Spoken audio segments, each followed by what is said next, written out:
Seeja டாக்ஸ்ல Tamil podcast உங்களை இந்த ஆழமான விவாதத்துக்கு வரவேற்கிறது. வீட்டிலிருந்தபடியே வரிச்சட்ட வழக்குகளை கேட்டு மகிழுங்கள். ஜிஎஸ்டி சட்ட அறிவை மேம்படுத்த சீஜா டாக்ஸ்ல தமிழ் பாட்காஸ்டை தவறாமற் கேளுங்கள். எங்களுடன் இணைந்திருக்க தொடர்பு கொள்ள வேண்டிய எண் 9964886879. வணக்கம். ஒரு நிமிஷம், நீங்க ஒன்னு கற்பனை செஞ்சு பாருங்களேன். உங்களுக்கு பெங்களூர்ல ஒரு பெரிய பில்டிங் இருக்கு. அதை ஒரு கம்பெனிக்கு ஒரு நல்ல வாடகைக்கு விடுறீங்க. எல்லாம் சரியா போகுதுன்னு நீங்க நினைக்கிறப்போ திடீர்னு வரித்துறையிடமிருந்து ஒரு நோட்டீஸ் வருது. ஆமா, கரெக்ட். நீங்க லட்சக்கணக்கில் ஜிஎஸ்டி கட்டணும்னு சொல்றாங்க. ஆனா நீங்களோ குடியிருப்பு வாடகைக்கு ஜிஎஸ்டி விலக்கு இருக்குன்னு நம்புறீங்க. இப்போ என்ன செய்வீங்க? இதுதான் திரு டகர் வாசுதேவ அம்பரிஷ்க்கு நடந்த ஒரு நிஜமான கதை. அப்படியா?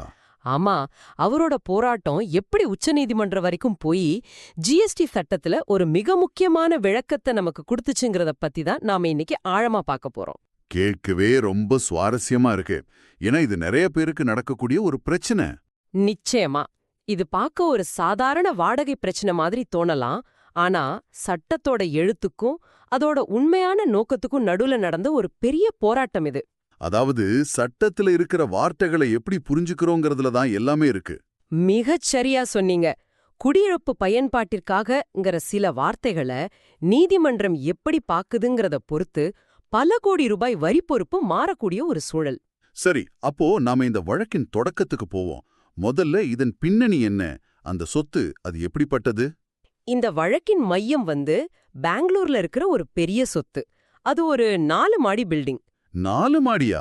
ஆமா, அதுல மொத்தம் 42 தனித்தனி ரூம்ஸ் இருக்கு. ஓஹோ!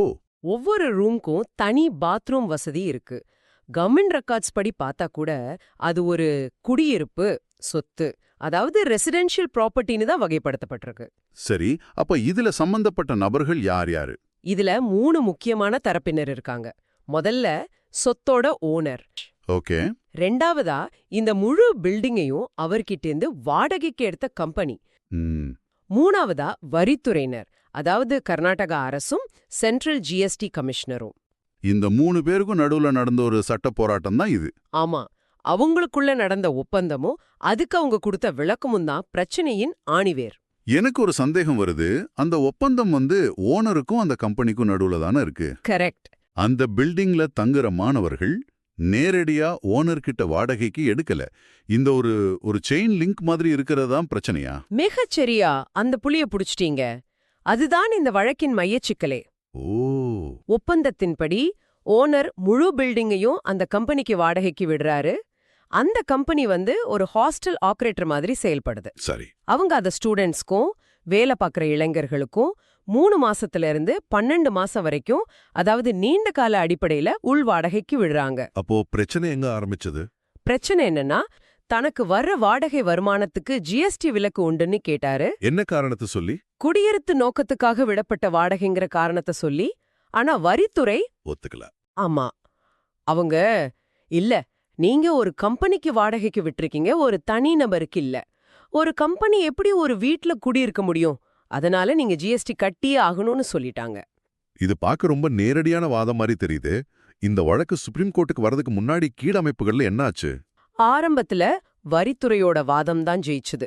முதல்ல இந்த விஷயம் முன்கூட்டிய தீர்ப்பு ஆணையம், அதாவது ஏஆருக்கு போச்சு. ஒரு நிமிஷம், அந்த ஏஆர்னா என்ன? அது என்ன செய்யும்? நல்ல கேள்வி.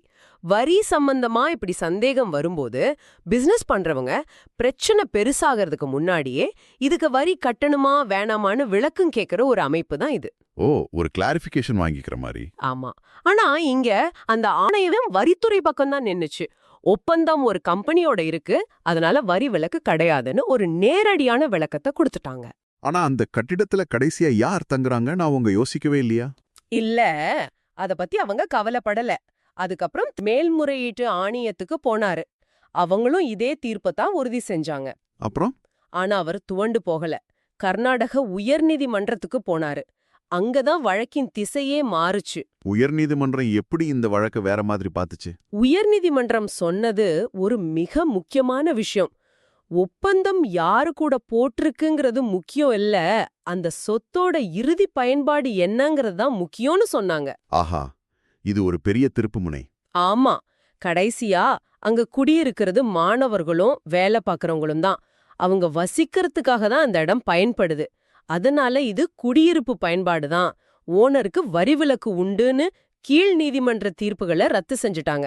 வாவ். அப்போ இந்த தீர்ப்பை எதிர்த்து தான் வரித்துறை உச்சநீதிமன்றத்துக்கு போயிருக்காங்க இல்லையா? ஆமா, உச்சநீதிமன்றம் என்ன தீர்ப்பு சொன்னாங்க? உச்சநீதிமன்றம் வரித்துறையோட மேல்முறையீட்டை தள்ளுபடி செஞ்சு கர்நாடகா உயர்நீதிமன்றத்தோட தீர்ப்பை உறுதி செஞ்சாங்க. அதாவது ஓனருக்கு ஜிஎஸ்டி விலக்கு உண்டுன்னு சொல்லிட்டாங்க. ஆமா, இது வரி செலுத்துறவங்களுக்கு ஒரு பெரிய வெற்றி. இதுக்கு நீதிமன்றம் சொன்ன காரணங்கள் ரொம்ப ஆழமானது. அத ஒவ்வொன்னா பார்க்கலாம். முதல்ல ஒரு ஹாஸ்டல் குடியிருப்பு கட்டடம் தானாங்கிற கேள்விக்கு என்ன பதில் சொன்னாங்க? அதுக்கு நீதிமன்றம் தெளிவா ஆம்னு சொல்லிட்டாங்க. பொதுவான பயன்பாட்டுல நீண்ட காலம் தங்கறதுக்காக பயன்படுத்துற ஹாஸ்டல்கள் குடியிருப்பு கட்டடங்களா தான் கருதப்படுதுன்னு சொன்னாங்க. ஓ, அப்போ குறுகிய கால தங்குமிடத்துக்கும் நீண்ட கால தங்குமிடத்துக்கும் வித்தியாசம் இருக்குன்னு சொல்றாங்க. கரெக்ட். சில நாள் மட்டும் தங்குற ஹோட்டல் மாதிரி இல்லாம மாச கணக்குல தங்குற மாணவர் ஹாஸ்டல்கள் வேற. அதனால இது ஒரு குடியிருப்பு கட்டடங்கிறதுன்னு சந்தேகமே இல்லைன்னு முதல் தடைய உடைச்சாங்க. சரி, அடுத்ததா அந்த முக்கியமான கேள்வி, குடியிருப்பு பயன்பாடுங்கிறத எப்படி விளக்குனாங்க? இதுதான் இந்த தீர்ப்போட இதயம்னே சொல்லலாம். இங்க தான் நீதிமன்றம் நோக்க அடிப்படையிலான விளக்கம், அதாவது பர்பசிவ் இன்டர்பிரிட்டேஷன்ங்கிற முறையை கையாண்டாங்க. அப்படின்னா சட்டத்துல இருக்கிற வார்த்தைகளை மட்டும் படிக்காம இந்த சட்டம் எதுக்காக கொண்டு வரப்பட்டது, இதோட நோக்கம் என்னன்னு ஆழமா பாக்குறது. ஓ, இது ரொம்ப சுவாரஸ்யமா இருக்கே.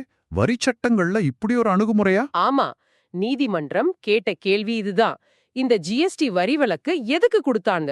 அதோட நோக்கம் மக்கள் வசிக்கிறதுக்கான வாடகைய மலிவா வைக்கிறது தான். சரிதான். வாடகைக்கு குடியிருக்கிறவங்க மேல மறைமுகமா ஒரு வரிச்சுமை விழுந்துடக்கூடாதுங்கிறது தான் நோக்கம். இப்போ இந்த வழக்க பாருங்க. இந்த பில்டிங்கோட இறுதி பயன்பாடு என்ன? மாணவர்கள் தங்குறது தான். ஆமா, மாணவர்கள் வேலை பார்க்கறவங்க வசிக்கிறது தான். அப்போ சட்டத்தோட நோக்கம் இங்கே நிறைவேறுது. அப்போ அந்த கம்பெனி வெறும் ஒரு இடைத்தரகர் மாதிரிதான்னு நீதிமன்றம் பாக்குது. அருமையா சொன்னீங்க. அதுதான் நீதிமன்றத்தோட பார்வை. நடுவுல ஒரு கம்பெனி இருக்கிறது அந்த இறுதி நோக்கத்தை மாத்திடாது. வாடகைக்கு எடுக்கிறவங்க யாருங்கிற வடிவத்தை விட அந்த சொத்தோட இறுதி பயன்பாடு என்னங்கிற சாராம்சம் தான் முக்கியம்னு சொல்லிட்டாங்க. மிக முக்கியமான ஒரு விளக்கம் இது. இது தவிர வேற ஏதாவது காரணங்கள் சொல்லப்பட்டதா? ஆமா, இன்னொரு முக்கியமான புள்ளி இருக்கு. இந்த வழக்கு நடக்கும்போதே ஜூலை 2022ல சட்டத்துல ஒரு திருத்தம் கொண்டு வந்தாங்க. என்ன திருத்தம்? அதன்படி ஒரு குடியிருப்பு கட்டிடத்தை ஒரு நிறுவனம் வாடகைக்கு எடுத்தா இந்த விலக்கு பொருந்தாதுன்னு சட்டத்தை தெளிவா மாத்திட்டாங்க. அப்போ இன்னைக்கு இதே மாதிரி ஒப்பந்தம் போட்டா ஜிஎஸ்டி கட்டணுமா? ஆமா, இன்னைக்கு அந்த விலக்கு கிடைக்காது. வரித்துறை இந்த சட்ட திருத்தத்தை சுட்டிக்காட்டி, பாத்தீங்களா அரசின் நோக்கமே நிறுவனங்களுக்கு விலக்கு கொடுக்கறது இல்லைன்னு வாதிட்டாங்க.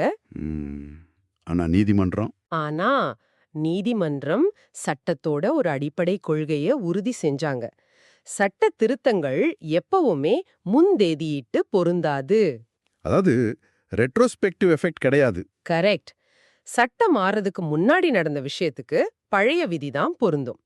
இந்த வழக்கு நடந்த 2019-2022 காலத்துக்கு பழைய சட்டப்படி விலக்கு உண்டுன்னு தெளிவா சொல்லிட்டாங்க. சரி, இந்த தீர்ப்புல இருந்து நாம எடுத்துக்க வேண்டிய முக்கியமான செய்திகள் என்ன? இதுல இருந்து நாம கத்துக்க வேண்டியது நிறைய இருக்கு. முதல் பாடம், சாராம்சமே முக்கியம், வடிவம் அல்லங்கிற கொள்கை. அதாவது பேப்பர்ல என்ன இருக்குங்கிறத விட உண்மையா என்ன நடக்குதுங்கிறது தான் முக்கியம். மிகச்சரி. இது இறுதி பயன்பாட்டு சோதனைன்னு சொல்லலாம். ஜூலை 2022க்கு முன்னாடி ஒரு சொத்தோட இறுதி பயனர் குடியிருப்பு நோக்கத்துக்காக அதை பயன்படுத்தினா ஜிஎஸ்டி விலக்கு உண்டு. ரெண்டாவது பாடம், குடியிருப்பு கட்டிடம்ங்கிற சொல்லோட பரந்த வரையறையா? ஆமா, குடியிருப்பு கட்டிடம்னா வெறும் வீடு, அபார்ட்மெண்ட் மட்டும் இல்ல, நீண்ட காலம் தங்குற ஹாஸ்டல்களும் அதுக்குள்ள வரும்னு இது தெளிவுபடுத்துது. மூணாவதா, சட்டத்தோட நோட்டத்தை புரிஞ்சுக்க வேண்டியதன் அவசியம்.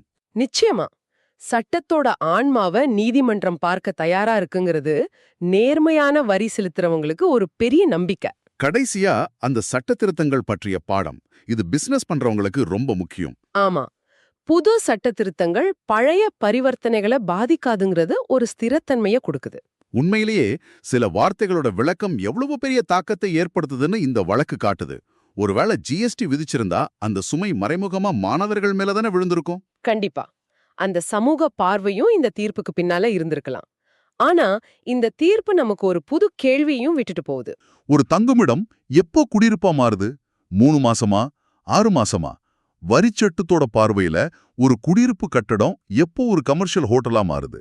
அந்த மெல்லிய கோட்டை நாம எங்க வரையறது? இது நாம எல்லாரும் சிந்திக்க வேண்டிய ஒரு சுவாரஸ்யமான கேள்வி. இது சீஜா டாக்ஸ்லா தமிழ் பாட்காஸ்ட், உங்கள் GST legal learning partner. GST சட்டம் பேசும் உங்கள் தோழன் எங்களுடன் இணைந்திருக்க தொடர்பு கொள்ள வேண்டிய எண் 9964886879.